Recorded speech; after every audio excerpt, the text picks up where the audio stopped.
اللہ تمہاری اولاد کے بارے میں تم کو ارشاد فرماتا ہے کہ ایک لڑکے کا حصہ 2 لڑکیوں کے حصے کے برابر ہے، اور اگر اولاد میت صرف لڑکیاں ہی ہوں یعنی 2 یا 2 سے زیادہ تو کل ترکے میں ان کا 2/3 ہے، اور اگر صرف ایک لڑکی ہو تو اس کا نصف ہے،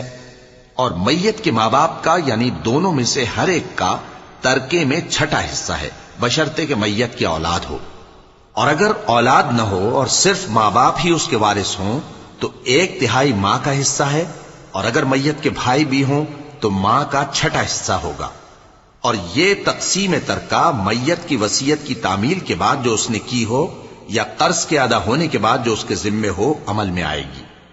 تم کو معلوم نہیں کہ تمہارے باپ دادوں اور بیٹوں اور پوتوں میں سے فائدے کے لحاظ سے کون تم سے زیادہ قریب ہے۔ یہ حصے اللہ کے مقرر کیے ہوئے ہیں اور اللہ سب کچھ